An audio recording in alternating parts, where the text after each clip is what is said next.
Oswaldo, do Departamento de Ciências da Informação e do Programa de Pós-Graduação em Ciência da Informação do UFC. E hoje aqui eu estou com a Ana, que está aqui por trás da câmera, e a gente vai falar um pouquinho sobre a ciência que a gente faz aqui. Minha vida acadêmica ela começou quando eu ingressei no curso de Ciência da Computação. E o início terminou quando eu terminei meu doutorado em Engenharia de Teleinformática aqui pelo UFC. Na computação, na engenharia, a gente se preocupa com um milésimo, com uma fração de tempo muito pequena. Por exemplo, uma coisa que se ela está sendo feita em 10 segundos, será que eu consigo fazer em 9, em 8, em 7, vai um doutorado para fazer em menos tempo? Só que eu me frustrava com essa pesquisa, esse tipo de trabalho, porque eu não vi uma aplicabilidade direta ali na população. Então, aí, a migração para a ciência da informação é justamente como um viés para estar mais perto de soluções que cheguem para as pessoas. E foi isso que me motivou a pesquisar as coisas que eu pesquiso. Vou dar um exemplo para você entender do que eu estou falando. Na computação, na engenharia, a gente constrói pesquisas e métodos para que a máquina, o celular, o computador, etc., o tablet, ele consiga processar voz, processar textos e tudo. Tudo bem, mas como é que eu faço com que isso seja uma coisa interessante para as pessoas? Mas pense num menininho, uma menininha de 4 anos de idade. Ela não deve ficar usando o celular o tempo todo, isso não é muito bom para a saúde e atrapalha assim em certos desenvolvimentos. Mas, mesmo sem ler, eles usam um celular, usam um tablet. Como? Eles não leem, não escrevem. Mas eles pegam lá o botãozinho, clicam lá no microfone e falam galinha pintadinha, né? Ou um outro programinha que eles têm interesse. Aí o celular, ele interpreta aquilo que ele disse, transforma em texto e faz a pesquisa. Isso é pegar pesquisa e colocar na vida das pessoas, para melhorar a vida das pessoas. Tudo bem, eu dei um exemplo de uma aplicação para criança, né? Mas imagine uma pessoa que ela está temporariamente ou ao longo da vida com uma deficiência motora, ela tem um problema de artrite, ela está com uma mobilidade ruim. Então, ao invés de digitar, ela poder clicar no botãozinho e falar, isso é maravilhoso, porque faz com que as pessoas possam alcançar mais facilmente aquilo que elas precisam em termos de informação e recursos e serviços. Uma das linhas que eu trabalho é a tecnologia assistiva. O que é uma tecnologia assistiva? Por exemplo, você está usando uma tecnologia assistiva agora. Sabe qual é? São os nossos óculos, né? É um tipo de tecnologia assistiva. Uma bengala é uma tecnologia assistiva. Todas essas coisas são criadas para nos ajudar no momento que a gente precisa, seja uma coisa transitória, por exemplo, eu caí, machuquei a perna e estou tendo que usar uma muleta durante um tempo. Estou usando uma tecnologia assistiva. Agora imagine que eu realmente tive um acidente muito sério e perdi minha perna. Então eu vou ter que usar uma prótese. Aquela prótese é uma tecnologia assistiva. Ela pode ser simplesmente uma muleta ou pode ser uma coisa sofisticada, né? Uma coisa do homem de ferro. Né? E aí a pessoa ela acaba recuperando aquela capacidade dela. Vamos para um outro ponto. A pessoa está com um problema de audição. Ela nasceu com um problema de audição ou ela desenvolveu isso durante o desenvolvimento da vida, ela, por uma questão ocupacional, ou porque com a velhice acabou vindo esse tipo de necessidade de um apoio ali. Então ela coloca um pequeno aparelho que amplia a audição, é uma tecnologia assistiva. Eu dei 3 exemplos que são muito próximos do dia a dia da gente, a gente não percebe. Mas também podem existir outras. O exemplo que eu dei anteriormente sobre você falar e o computador entender e lhe ajudar a encontrar alguma coisa é uma tecnologia assistiva. Mas, por exemplo, imagine que eu estou lendo uma página, então ali eu estou procurando alguma coisa e de repente ele fala eu estou vendo que você está olhando muito tempo e não consegue fazer alguma coisa. O que você está procurando?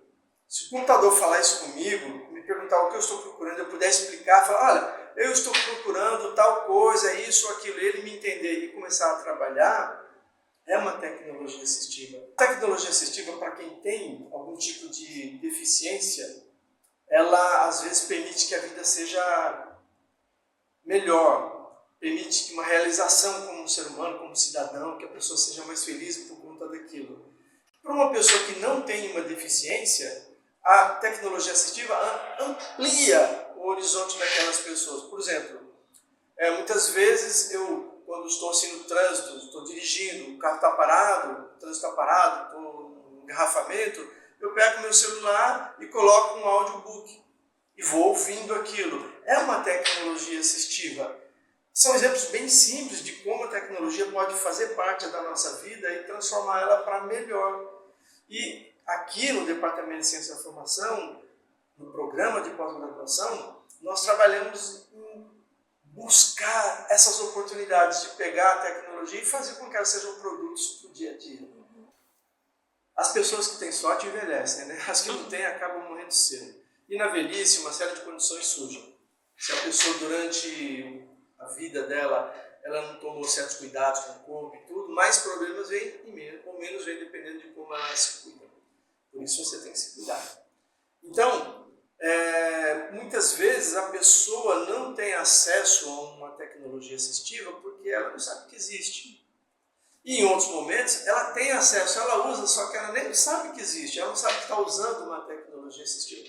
Um exemplo também bem trivial. Existem alguns telefones feitos justamente para as pessoas que têm algum tipo de deficiência, de mobilidade, ou pessoas mais velhas, que têm 2 ou 3 teclas no telefone. Ela só aperta naquela tecla, liga para alguém da família, aperta na outra, liga para o médico, liga para uma coisa assim. Então, ela tem um teclado reduzido, justamente para facilitar o acesso. Então, os botões do teclado são maiores. Existem algumas calculadoras por aí, não sei se você já viu, que elas são gigantescas, né? Então, aquilo pode ser usado como uma piada, como uma coisa engraçada, mas também por uma pessoa que precisa usar a calculadora e ela não enxerga bem ou ela tem uma dificuldade ali, uma calculadora daquela é fantástica para ela, né? Imagina só, a pessoa que não enxerga bem usar um tecladinho aqui no celular, é muito ruim. Então, falar é melhor. Veja só, nós estamos nos comunicando. O seu nome é Ana, mas eu não sei como o seu nome é escrito. Eu não sei se é Ana com A-N-A, Ana com 2 N's, Ana com A-N, um H no meio, alguma coisa pequena. O nome das pessoas surpreende muito, né? Muita gente. Mas quando você vai pesquisar alguma coisa em algum canto, algum recurso computacional, fluxo informacional, você, na maioria dos sistemas, você tem que saber como aquele é escrito.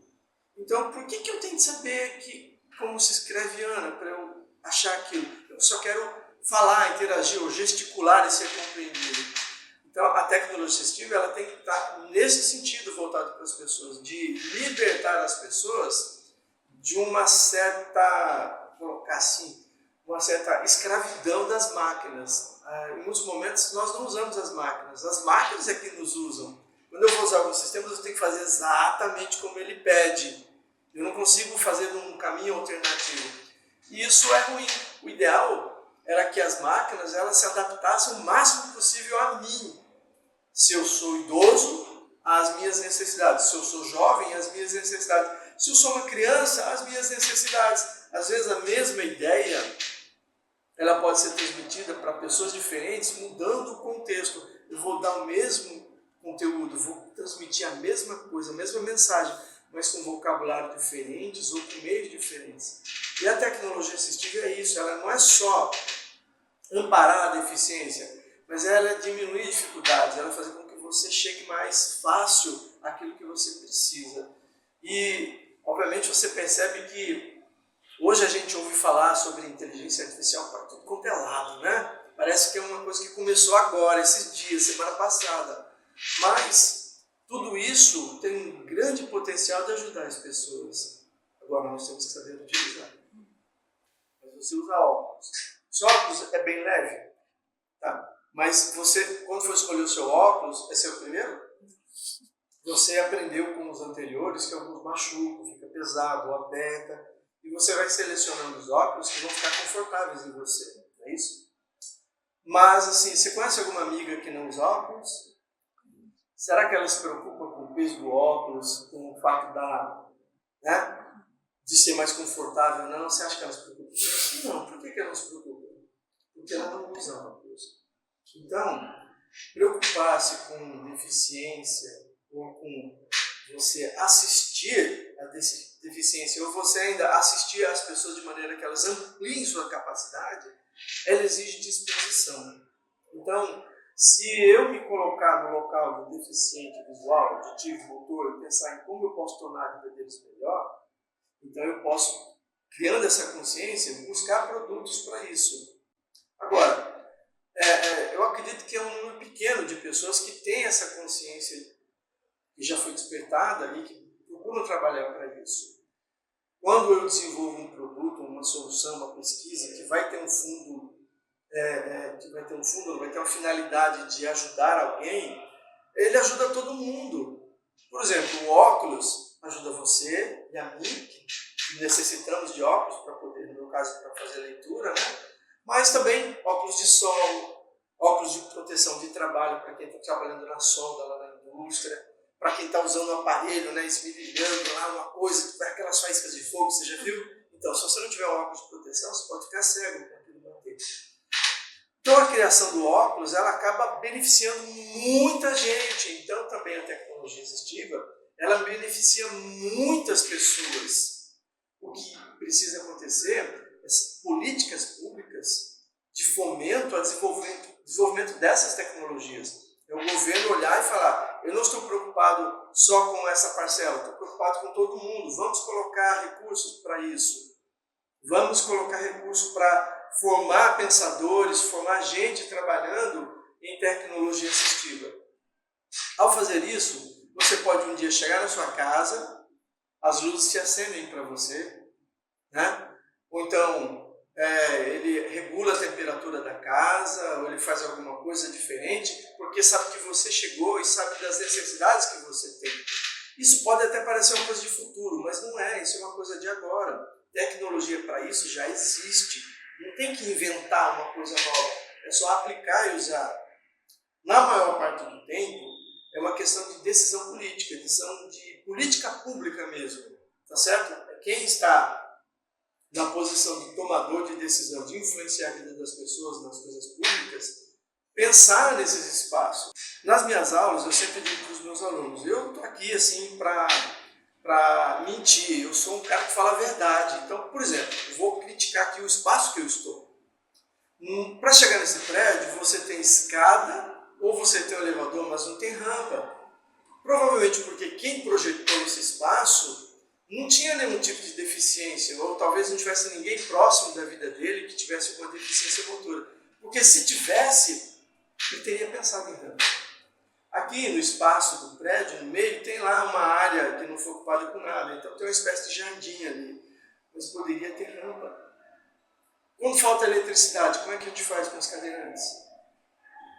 Então, só se preocupa com a acessibilidade, com tecnologias assistivas, espaços tecnologicamente assistivos, quem sabe da dificuldade que as pessoas têm ou quem realmente sente na sua pele essas dificuldades. Então, por isso, nós temos que ser educados, capacitados, aparelhados e temos espaços para discutir isso na sociedade e mostrar que isso é importante. É claro que tem muita coisa que é importante, né? Alimentação é importante, segurança é importante, saúde de uma maneira geral é importante, obviamente.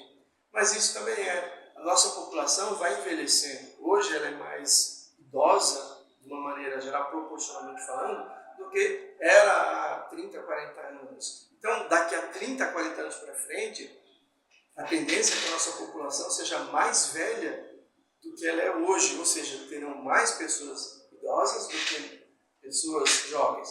Vários países enfrentam esse tipo de problema, onde a idade da população, a idade média da população, ela já está alta. Então, se nós não tivermos espaços integrativos, espaços acessíveis, não só fisicamente, mas também do ponto de vista de acesso aos sistemas, como é que vai ser o futuro?